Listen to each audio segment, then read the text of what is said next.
Howdy guys, welcome back to Deal by Deal episode 38, and I'm here with my business partner Dominique Park. Hello. So this deal is one where it was a land development deal out in Big Lake in 2018.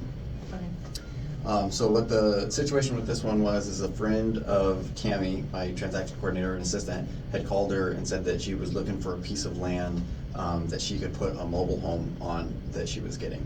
So a lot of times a mobile home will pop up either for free or for really cheap, and people will jump on it and think that that's a great deal, not realizing that it's going to be tens of thousands of dollars before this will be a livable situation, because it had to be moved, had to be put on land, a well and septic, the whole 9 yards.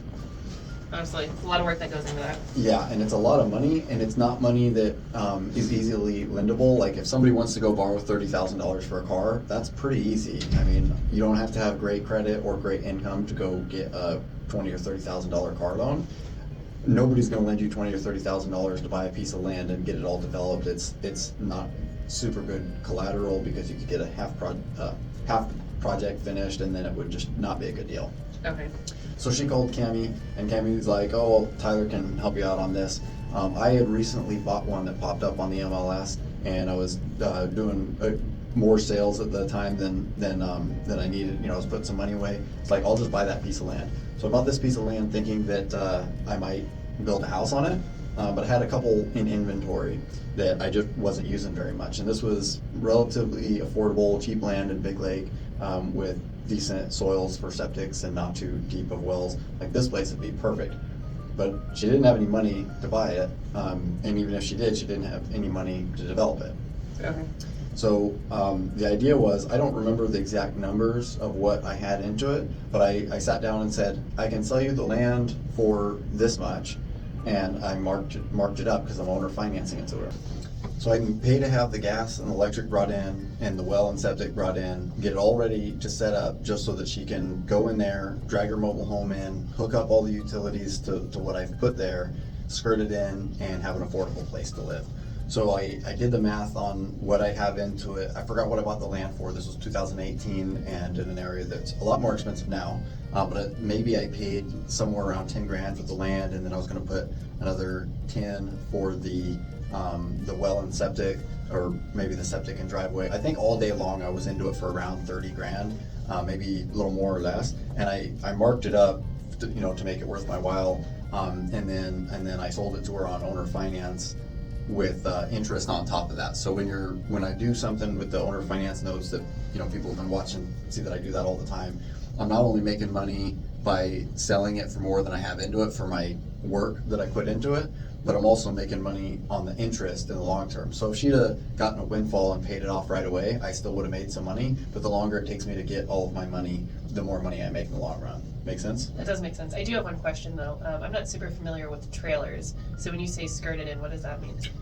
So the mobile home's on usually steel beams and axles, which sometimes they take off and sometimes they don't. But if you just drag it in and place it there, you can see daylight under it like a cabin on stilts. Okay. And so the skirting is the first couple of feet of trim that goes around. Sometimes it's metal, sometimes it matches the thing. A lot of times what we do in Alaska is we use treated plywood, and we build like a pony wall, like a 2-foot wall from the bottom of the trailer down to the ground, and make sure that the bottom one, I mean, you can do skirting out of anything, but we usually do wood, and the bottom one is treated wood so it doesn't rot if it contacts the ground.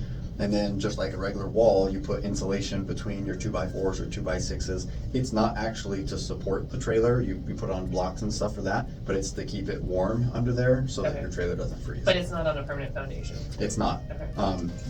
Though that term isn't real well defined. What we usually do is we put it on cinder blocks, and then we space it with wood dunnage. So we'll do a square out of cinder blocks and build it up, get them real level, build them up, and then to get one end level from the other, we'll put wood shims.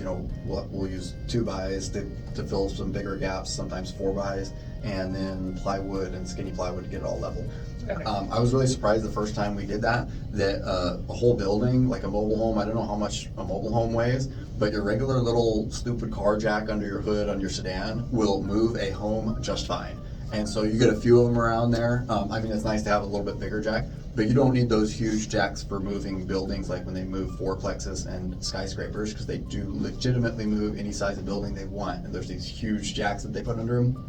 You don't need that for a mobile home or a cabin. Like literally your car jack that you change your tires with works just fine. Nice. The one problem is if it's old and maybe there's some weather damage around the edge, you're jacking it up and it will, if you're using a bottle jack with a small footprint, it will literally punch a hole through the wood if it's damaged. So you need to find something metal, just like when you're changing your tires, you put it on the frame and not the fender type of thing. You got to put it on something solid. So sometimes we use a plate of metal to put it on, just to spread it out a little bit. But that's only if it was water damage, which isn't too uncommon on an older mobile home. Okay, so in this situation, she has her cheap or free mobile home that she's acquired, and now you're owner financing the land to her, correct? The land fully developed, ready to go. Perfect. Most of the time, there's still a pretty darn big expense just in moving the mobile home.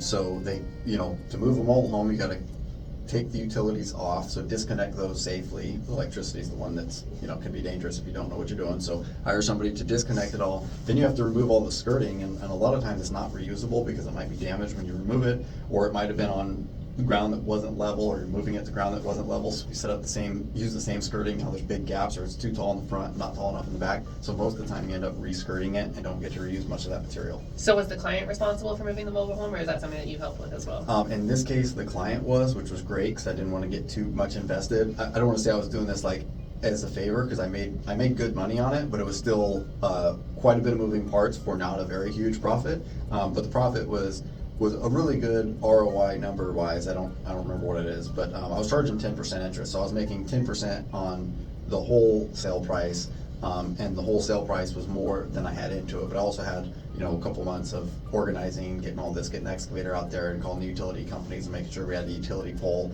and making sure that the driveways were right, walking the lot with the client and doing the circle drive with the guy moving the mobile home, because you got to be able to get the trailer in and out of there, 70-foot long trailer. So there was a lot involved. It wasn't like super difficult, and I had done this several times. Even that summer, I had done some other ones in my previous episode. So there was a lot to do. In this case, her uncle or some relative was a truck driver that was capable of moving this, that knew how. Okay. So she was able to get the family deal there. I don't think she paid it all for it, and was able to get it moved. But then they still had to probably get new skirting and everything too.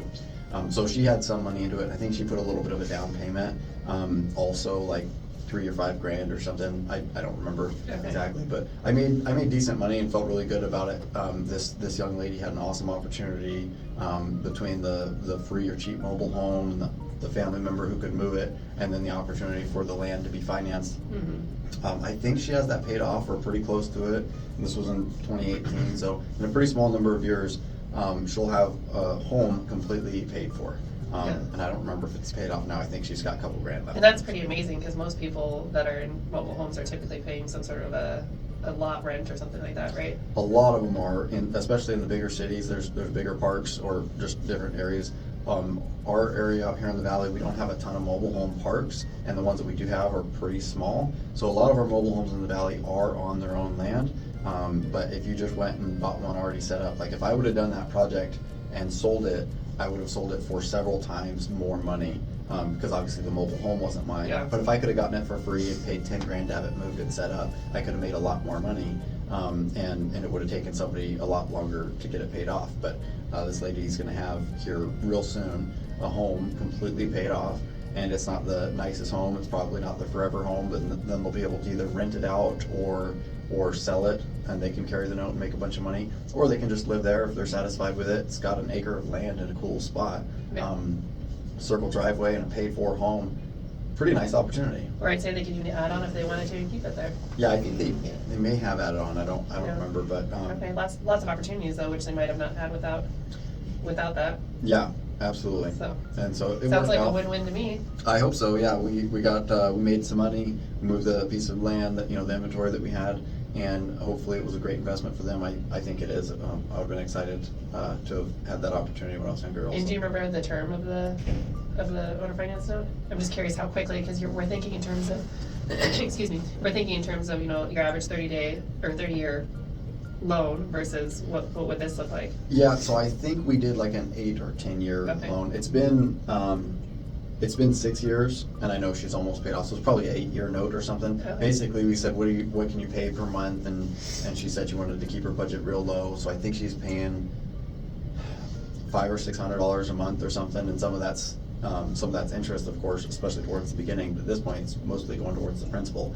So she's paying, I mean, you cannot rent a 1-bedroom apartment or even an efficiency anywhere in the valley for anywhere close to that price anymore. So Yeah. she's paying less than renting anything, and she'll have it paid off real soon. And in terms of investing, I mean, that seems like the better option than renting all those years, because now she could potentially, if she wanted to, sell it, Mm-hmm.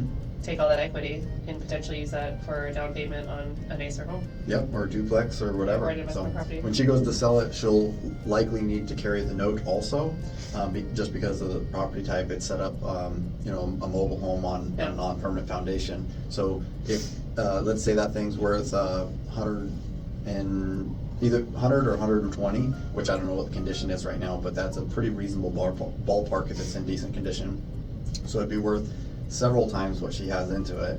And say she got $25,000 down payment, that's almost what she, that's a really good chunk of her money back. And then she could get pretty easily like $1,000 a month, pretty easily for the next 30 years. And that can go to pay a lot. So she can put $25,000 down on her next house and get $1,000 a month of income. Indefinitely. Which is for decades. incredible, which Yeah. would, if you think about the fact that she would be getting a new mortgage, help offset that expense as well. So it sounds like she's pretty well set up. I hope so. I mean, that was the plan, and it Yeah. seemed to be working. She's been a great payer. I don't think she's ever missed a payment or been late. If so, it was not, repeating, if she was ever late or anything, it was caught up right away, so. Yeah, that's really exciting. Awesome. Makes me wish I would have invested in that deal Yep. when you had it going on. Well, you just had But to I wanna bring- invest you had in to them bring all. the trailer, and yeah. So Very cool. awesome. Well, thanks for joining me. I really appreciate it, and Yeah. we'll probably be seeing Maury on some of my videos here. Absolutely. Thanks for sharing this deal with me. Yep, thank you. Thanks, Tyler. If you guys have any real estate needs whatsoever, please reach out. In the meantime, please like, subscribe, share, follow, comment, and you can find me on any of these other places that you enjoy your content. So thanks very much. Really appreciate it.